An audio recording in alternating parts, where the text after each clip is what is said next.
Jordan के बाद प्रधानमंत्री मोदी के इथियोपिया दौरे से दोनों देशों के बीच दीर्घकालिक गहरे और मैत्रीपूर्ण संबंध एक बार फिर से गहरे होने की संभावना है।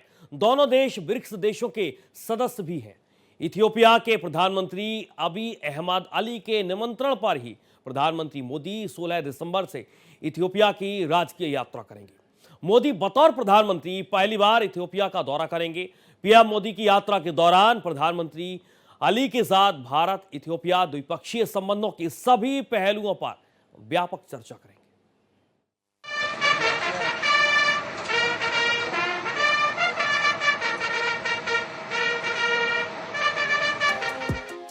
प्रधानमंत्री नरेंद्र मोदी 3 देशों के बेहद अहम दौरे पर हैं। 4 दिन की इस यात्रा के दूसरे पड़ाव में पीएम मोदी इथियोपिया पहुंचेंगे। भारत और इथियोपिया 2 सभ्यताओं से संपन्न देश हैं। हमारे बीच बहुत लंबे समय से गहरे और महत्वपूर्ण संबंध हैं। You have rightly mentioned all these sectors are on our agenda for discussion, and in addition, investments from India in Ethiopia, mining sector, digital public infrastructure, cyber security. These are the areas. Agriculture is a very important area because 80% of Ethiopians depend on agriculture for their livelihood. So we are going to discuss wide-ranging areas, and I doubt that there is anything which has been left out. Ethiopia के प्रधानमंत्री अबी अहमद अली के निमंत्रण पर प्रधानमंत्री मोदी 16 दिसंबर से Ethiopia की राजकीय यात्रा करेंगे। ये पीएम मोदी की अफ्रीकी राष्ट्र की पहली यात्रा होगी। दरअसल भारत द्वारा 2026 में ब्रिक्स शिखर सम्मेलन की अध्यक्षता करने के चलते पीएम मोदी की इथियोपिया की यात्रा बेहद खास होने वाली है। इस दौरे से द्विपक्षीय संबंधों में मजबूती आएगी। इसी के साथ पीएम मोदी की इथियोपिया यात्रा संयुक्त राष्ट्र सुधारों और ब्रिक्स एजेंडा समेत अंतर्राष्ट्रीय मुद्दों पर सहयोग को और गहरा करेगी। एमईए के जरिए जारी एक बयान में कहा गया है कि पीएम मोदी इथियोपिया के प्रधानमंत्री डॉक्टर अबी अहमद अली के साथ भारत इथियोपिया द्विपक्षीय संबंधों के सभी पहलुओं पर व्यापक चर्चा करेंगे।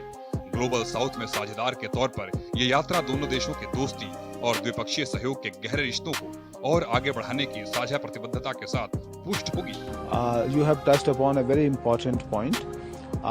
Through International Solar Alliance, a large number of projects are proposed to be launched in Ethiopia, and this ranges from solar rooftop, of regional connectivity through solar energy, off-grid connectivity, solar pumps, so that the lives of those people who are not part of the national grid, they can be provided access to energy, and access to energy is also one of the very important element and very important anti-poverty measure.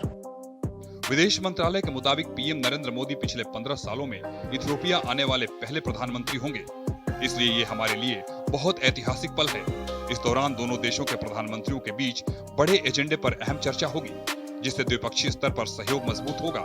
दोनों देश BRICS के सदस्य हैं और जब UN सुधार और क्षेत्रीय मुद्दों जैसे अंतर्राष्ट्रीय मुद्दों पर सहयोग करने की बात आती है तो हम बहुत महत्वपूर्ण पार्टनर हैं। ऐसे एजेंडा भी हैं जिन पर हम क्षेत्रीय स्तर पर चर्चा करते हैं, खासकर ब्रिक्स के स्तर पर। Modi ji is visiting Ethiopia on 16th and 17th of December, and this visit is going to discuss on the entire gamut of relationship between both the countries, and we during the visit the both leaders will also review the issues which are related to regional and international issues.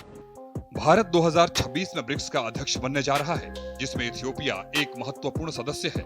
इसलिए चर्चा के दौरान इन सभी मुद्दों पर बात होगी। भारत इस औपचारिक समूह के संस्थापक सदस्यों में से एक है। इस संगठन को पहली बार 2006 में न्यूयॉर्क में संयुक्त राष्ट्र महासभा के दौरान आयोजित ब्रिक्स विदेश मंत्रियों की बैठक में औपचारिक रूप दिया जाएगा। दक्षिण अफ्रीका की अध्यक्षता में अगस्त 2023 में मिले निमंत्रण के बाद इथियोपिया आधिकारिक तौर पर जनवरी 2024 में ब्रिक्स समूह में शामिल हो गया।